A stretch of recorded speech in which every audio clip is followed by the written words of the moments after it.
Good morning everyone welcome back to my channel. आशा करी तोमरा सबाई खूब भालो आछो और सुस्थ आछो। बाजे एखन घड़ीते 7:30 मतन और एखन थेके भिडियोटा शुरू करलाम। आज के किन्तु अनेकगुलो दिन पर आबार कैमराटा हाथे निलाम, आबार भिडियो करा शुरू करलाम। माझखाने देखते देखते 15टा दिनेर किन्तु गैप पड़े गेछे। तार माझखाने घटे गेछे अनेक रकमेर घटना और तार मध्य आमी निजेओ छिलाम दोटानार मध्य। कि करब किछुई बुझे उठते पारछिलाम ना। এই সমস্যাটা কারোর সাথে আর শেয়ারও করিনি, আমরা দুজনেই দুজনার মধ্যেই রেখেছিলাম। আসলে কি বলতো, এখন যদি সমস্যা কাউকে শেয়ার করতে যাই কেউ শুনবে কেউ শুনবে না, তারপরে আরও 5-4 রকমের কথা যেগুলো আমার আর ভালো লাগে না। এমনকি বাড়ির লোকগুলোর সাথেও এই সমস্যা নিয়ে আলোচনা করিনি, দূর থেকে শুনলে হয়তো সবাই চিন্তা করবে। তো সেই কারণের জন্য কারোর সাথেই আর কোনো রকম আলোচনা করিনি, না বন্ধুবান্ধব, না আত্মীয় স্বজন, না বাড়ির লোক। আর তোমাদের সাথে আমি ভিডিও শেয়ার করি আমার সংসারের ভালো দিকগুলো, আমার কিছু ভালো মুহূর্ত বা আমার বাপের বাড়ি শ্বশুর বাড়ির ভালো কিছু মুহূর্তের কথা। তাই ভাবলাম যে থাক, ভালো জিনিসটাই ভালোটাই থাক, খারাপ জিনিসগুলো আর তুলে ধরে লাভ নেই। তো সেই কারণের জন্য মাঝখানে একটা লম্বা টানা ব্রেক নিয়ে নিয়েছি। দোটানার মধ্যে ছিলাম, সেখান থেকে আমার গোপুসোনাই আমাকে উদ্ধার করেছে। আর তারপর ভাবলাম যে চলো আর বেশি দেরি নয়, অনেকগুলো দিন হয়ে গেছে আমি ভিডিও করি না। প্রত্যেক দিনই ইচ্ছে করতো কিছু না কিছু শেয়ার করতে, কিন্তু কি বলতো, মন আর মাথা যদি দুটো এক না করতে পারি কোনো কাজই করে শান্তি পাবো না। তো সেই কারণের জন্য আর ক্যামেরায় হাত দিইনি। তো আজকে থেকে শুরু করলাম ভিডিওর কাজ করা। আর জানো তো, বাড়িতে যেতে বাকি আর মাত্র 20 দিন, অনেক কাজকর্ম শপিং বাকি রয়েছে, এখনও কোনো কিছুতে হাতই দিইনি। এই যে বলেছিলাম না, আর মাঝখানে একটা দোটানার মধ্যে পড়ে গেছিলাম, সমস্যাটা বেশ গুরুতরই ছিল। তো সেই কারণের জন্য কোনো কিছুই আর করে উঠতে পারিনি। তো যাই হোক, শুরু থেকে অনেকগুলো কথা বলে ফেললাম তোমাদের সাথে। আর এখানে দেখো, সকালবেলা ওর ব্রেকফাস্টে রুটি তরকারি আর চা দিয়ে দিলাম, ও খেয়ে চলে গেল। আর আমি এখন বসে পড়েছি একটু বিস্কিট খেয়ে নেওয়ার জন্য। আর সকালবেলা ঘুম থেকে উঠে আমন্ড, কিশমিশ, কাজু বাদাম এগুলো খেয়ে নিয়েছি। এগুলো আমরা দুজনেই শুরু করেছি, বেশ কয়েকদিন হয়ে গেছে।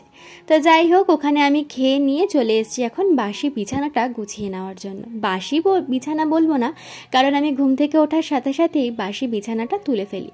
তবে বিছানাটা একটু ঝাড়া পোছারও দরকার, তো সেই কাজটাই করতে এখন চলে এসেছি। সময় যে কত তাড়াতাড়ি কেটে যায় বোঝাই কিন্তু যায় না। এই মনে হচ্ছে বাড়িতে তো কয়েকদিন আগেই ঘুরে আসলাম, আবার এখনই বাড়িতে যাওয়ার তোড়জোড় আস্তে ধীরে শুরু করতে হচ্ছে। আবার দেখতে দেখতে পুজোটাও চলেই আসলো একদম। এখনও পুজোর শপিং বলো কিছুই কিন্তু শুরু করা হয়নি, না আমার, না মিস্টার চক্রবর্তী, না বাড়ির কারোর জন্য কিছু কিনেছি। তবে এবার আস্তে ধীরে শুরু করব। আগের বার সময়টা ছিল অনেকটাই। মিস্টার চক্রবর্তী অফিস থেকে ফিরতো, তারপর কাছাকাছি শপিং মলগুলোতে আমরা দুজন মিলে যেতাম। তবে এখন সেটা আর পসিবল নয়, কারণ ওর ফিরতে ফিরতেই প্রায় 8টা 8:30 বেজেই যায়। তারপর একটা মানুষের শরীরে আর এনার্জি কিছুই থাকে না। তবে এবার সময় বলতে শুধু আছে রবিবার দিনটা। তবে রবিবার তো গতকাল চলে গেছে, আছে এখন সামনে মঙ্গলবার দিনটা, কারণ মঙ্গলবার বিশ্বকর্মা পুজো, মানে আগামীকাল। তো আগামীকাল ভাবছি ওর অফিসও তাড়াতাড়ি ছুটি হয়ে যাবে, মানে হাফ ডে রয়েছে কাল। তো ভাবছি তারপর দুজন মিলে একটুখানি বেরিয়ে কিছু কেনাকাটা করা শুরু করব। আর যাই হোক না কেন, কলকাতার মতন কিন্তু পুজোর জামা কাপড়ের কালেকশান এখানে পাওয়া যায় না। বাজার করতে যখন যাই রবিবার করে, মাঝে মধ্যে একটু শপিং মলে ঢু মেরে দেখে আসি কীরকম কী কালেকশান উঠেছে। তবে দেখে একদমই ভালো লাগে না। আমরা চাই একটু কালারফুল, একটু ইউনিক আর একটু সোবার। আর এখানে কালারগুলো ভীষণই ডাল, যেগুলো আমার তো পছন্দ হয় না। এবার সবার পছন্দ এক এক রকম নয়, এক একজনের পছন্দ এক এক রকম। তো আমার তো এখান থেকে পছন্দ হচ্ছে না। তো দেখা যাক, আগের বারের মতনই এই অফলাইন আর অনলাইন দুটো মিলিয়ে মিশিয়েই শপিংটা কিন্তু শুরু করতে হবে। ঘরের ওদিকে সমস্ত কাজকর্ম হয়ে গেছে, আর এখন চলে এসেছি রান্নাঘরে রান্নাটা করে নেওয়ার জন্য। আজকে করব একটুখানি মাছ। রুই মাছের খোঁজে অনেক দিনই ছিলাম, রুই মাছ ছোট পাইনি, তো সেই কারণের জন্য নিয়ে এসেছি চিংড়ি মাছ। আজকে বেশ অনেকগুলো দিন পর একটু চিংড়ি মাছ করব। ডাল করব, মাছের মাথা ভাজা থাকবে, আর করব ভাড়ালি। আমাদের বাড়িতে জানো তো ভাড়ালিটা একটু বেশিই হয়। আগে জানো তো দুজনের কেউই কিন্তু ভাড়ালি মূলো এগুলো খেতে পছন্দ করতাম না, কিন্তু এখন সময়ের সাথে সাথে আমরা দুজনেই এগুলো এখন ভালোই খাই। আগে আমার বাড়িতেও আমি খেতাম না, ওর বাড়িতেও কিন্তু ও খেত না। এখানে তো আমাদের দুজনের মন পছন্দ মতন সবজি সেরকম একটা পাওয়া যায় না, তো যাই পাই না কেন এখন সেটাই রান্না বান্না করবার পর খেতে ভীষণ ভালো লাগে। তাই গত বছর থেকে আমাদের খাবারের তালিকার মধ্যে কিন্তু ভাড়ালি আর মূলোটাও ঢুকে গেছে। এই সেই দিনের কথা, বাবাকে জিজ্ঞাসা করলাম যে তোমাদের বাড়িতে কি রান্না হয়েছে। তার পরিপ্রেক্ষিতে বাবাও আমায় জিজ্ঞাসা করলো তুই কি রান্না করেছিস। যখনই বললাম যে ভাড়ালি করেছি, তখনই বাবার প্রথম প্রশ্ন আর কি, যে তুই তো আগে ভাড়ালি খেতিস না, এখন খাস। সময়ের সাথে সাথে সব কিছুই যেন পরিবর্তন হয়ে যায়। আর একটা মেয়ের পরিবর্তন আসে বিয়ের পরে, এটা তো পুরো গোটা জীবনের একটা পরিবর্তন। তখন না শ্বশুরবাড়ি বাপের বাড়ির কর্তব্য পালন করতে করতে নিজেরাই ভুলে যাই যে আমরা কি চাই। একটা কমফোর্ট জোন থেকে বেরিয়ে চলে আসি একটা অচেনা অজানা পরিবেশে। তারপর তো থাকেই অ্যাডজাস্টমেন্টের একটা লম্বা টানা যুদ্ধ। তো যাই হোক, অনেকগুলো কথা বলে ফেললাম। তবে জানো তো এবারও আমার মনটা ভীষণ খারাপ। বাড়িতে যাই মাত্র 15টা কি 17টা দিনের জন্য। সেখানে গিয়ে বাপের বাড়ি কদিন থাকবো, শ্বশুর বাড়ি কদিন থাকবো, এই নিয়ে একটা দোটানার মধ্যে পড়ে যাই। শ্বশুরবাড়ির লোকজনরাও চায় তাদের সাথে সময় কাটাই, আবার বাপের বাড়ির লোকজনরাও চায় এতদিন পর যখন ফিরি তাদের সাথেও একটু বেশি দিনের সময় কাটাই। কিন্তু এর পরও যদি বলি আমার শ্বশুর শাশুড়ির কথা, তাহলে বলবো ভীষণই ভালো মানুষ ওনারা। কোনো দিনই আমার বাপের বাড়ি যাওয়া নিয়ে কোনো অবজেকশন কিন্তু ওনারা আমাকে জানাননি। আগের বাড়ি তো শ্বশুরমশাই নিজে আমায় বললেন, যা তুই গিয়ে কয়েকদিন বাপের বাড়ি থেকে আয়। কারণ ওনারাও বোঝেন যে এতগুলো দিন পর যখন ফিরি, ইচ্ছে আমারও হয় যে আমিও আমার বাবা মায়ের কাছে কয়েকটা দিন থাকি। এই জায়গাটা একমাত্র তারাই বুঝতে পারবে যারা নিজের কাছের পরিবারের মানুষগুলোকে ছেড়ে দূরে থাকে, বাড়িতে ফেরে মাত্র কয়েকটা দিনের জন্য। এই কষ্টটা শুধুমাত্র তারাই বুঝতে পারবে। হ্যাঁ, এটাও আমি বুঝতে পারি, নতুন বিয়ের পর একটা মেয়ের বাপের বাড়ির জন্য যে টানটা থাকে, আস্তে আস্তে সময় যেতে যেতে কিন্তু সেই টানটা তখন আর থাকে না। তারা নিজেদের সংসার নিয়ে ব্যস্ত হয়ে যায়। কিন্তু যারা এই আমার মতনই ধরো এরকম বাড়ির বাইরে থাকে, তাদের কি হয়? আমার মতনই কি তাদের বাপের বাড়ির জন্য এখনো মন কাঁদে? কেউ থাকলে অবশ্যই আমাকে কমেন্ট করে জানিও। আর বাকি রইল মিস্টার চক্রবর্তীর কথা। এক কথায় ভীষণ সাপোর্টিভ। আসলে বাড়ি ছেড়ে এই নিয়ে হবে 5 বছর রয়েছে ও চেন্নাইতে, তাই এই জায়গাটা ও কিন্তু খুব ভালো করে বুঝতে পারে। যখন ও বাড়ির সবাইকে ছেড়ে এখানে চলে আসতো, বিয়ের আগে ভীষণ মন খারাপ হতো। বাড়ির কাউকে কখনো কিছু বলেনি, কারণ জানতে পারলে বাড়ির সবাই মন খারাপ করতো। একমাত্র আমিই জানতাম, তাই ও সেই জায়গাটা খুব ভালোভাবে বুঝতে পারে।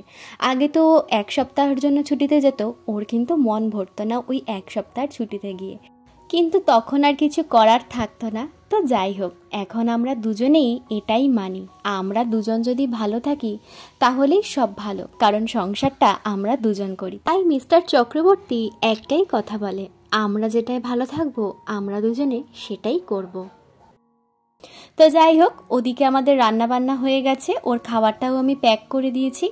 আর এখানে চলে এসেছি দেখো ঘরটা মুছে নেওয়ার জন্য। সকালবেলা তো ঘর ঝাড় দেওয়া হয়ে গেছে। আর জানো তো আগামীকাল তো বিশ্বকর্মা পুজো। যাই হোক, কাল তো অফিসে যাবে হাফ ছুটি, আর পরশু দিন থেকে ও কিন্তু আবার কয়েকটা দিনের জন্য সামনের অফিসে চলে আসছে। মানে দুপুরবেলা থেকে আমার আর খাবার বানাতে হবে না, মানে টিফিন বক্সটা প্যাক করতে হবে না। তো যাই হোক, এটা কথাটা শোনার পর জানো তো মনটা ভীষণ ভালো লাগছে, কারণ সারাটা দিন ঘরে তো একা থাকতাম। এই এখন দুপুরবেলা করে একটুখানি আসবে, যাই হোক 1-1.5 ঘন্টার জন্য একটুখানি দেখা হবে, কথা হবে।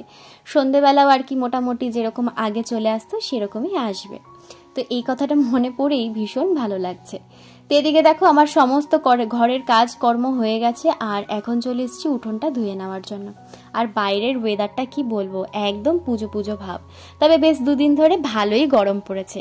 এর আগে বেশ কতদিন একদম রোদ উঠছিল না, আর খুব সুন্দর হাওয়া দিচ্ছিল। তবে এখন রোদ ওঠাতেই একটু গরমটা লাগছে। আর এখানে এই অক্টোবর মাস থেকে শুরু হয়ে যায় বর্ষাকাল, একদম জানুয়ারি মাস পর্যন্ত চলবে। তখন কিন্তু এখানকার ওয়েদারটা ভীষণ ভালো থাকে।